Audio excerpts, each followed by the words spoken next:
In this grim and forbidding Arctic waste, a top priority defense project is being rushed to completion. Known as Operation Dew Line, due for distant early warning, it is the construction of a string of radar bases. Building in these frigid latitudes becomes a test of men and machines. Almost every type of terrain is encountered, from ice hundreds of feet thick to Arctic tundra. The thickness of the ice must be tested for landing strips, and radio towers must withstand howling Arctic gales.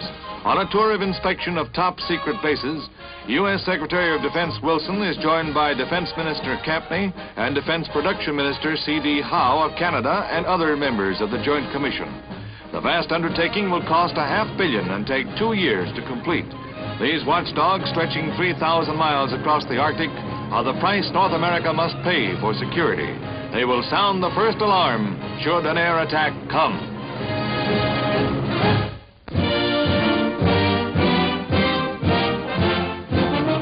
First films of the Snark, intercontinental guided missile that already has been flown as far as 2,000 miles.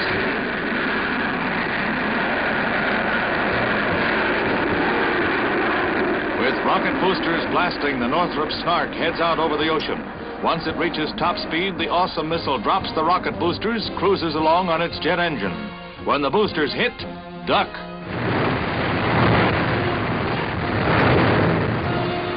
The pilotless missile uses an automatic airborne guidance system to find its destination, regardless of weather or time of day. A piloted jet rides herd during the long-range test flights. Tomorrow's missile will leave the plane far behind and far below.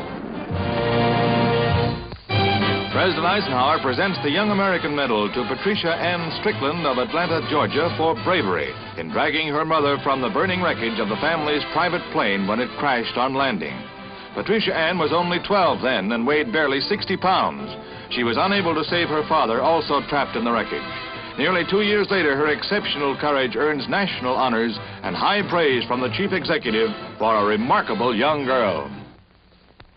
Jacob and Joanna Miller, 95 and 97 years young. Today they celebrate an event that comes to few people, their diamond wedding anniversary. They repeat their wedding vows once again in the presence of their fellow lodge members gathered for the anniversary celebration.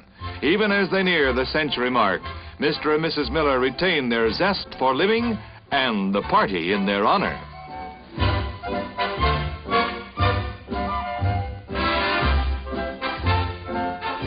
This is the house to which they came as bride and groom 75 years ago, and where they have lived ever since.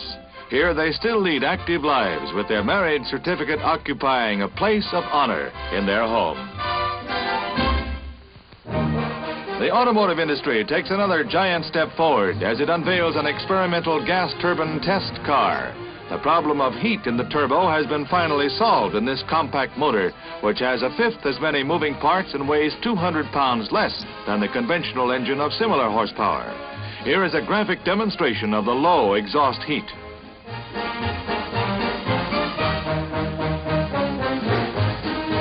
As an acid test of the new automobile, it is started from New York on the 3,000-mile run across the continent, during which it will face all possible driving conditions and temperatures. After performing smoothly for the entire trip, the turbo arrives in Los Angeles. George Hubner, inventor and designer of the car, gets the reward for success from starlets Mara Corday and Lee Snowden.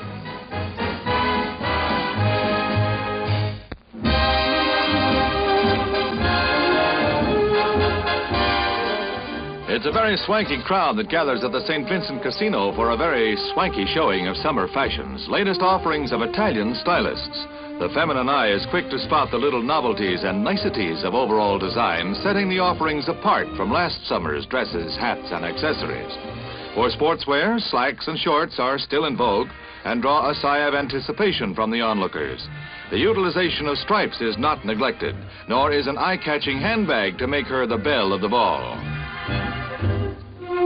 Summer shorts with modish millinery in either black or white make it a matter of choice, but then choosing is the fun part of it for some gals selecting a summer wardrobe.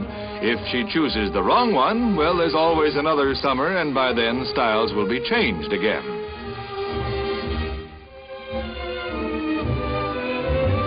the detachable or convertible sports dress finds new favor and new fans. She's right in step with the times. Italian fashions come up with new triumphs.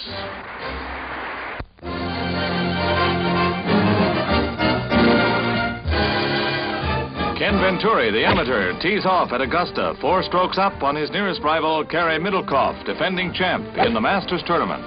No amateur has ever won. 8 strokes behind Venturi going into the final round is Jack Burke Jr., personable veteran of the pro circuit.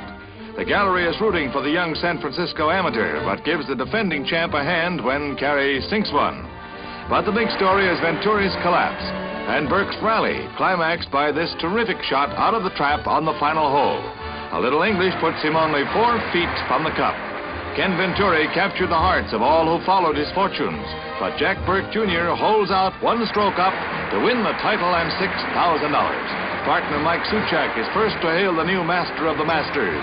He wears the green coat of victory as Bobby Jones offers congratulations. A pro is still champ.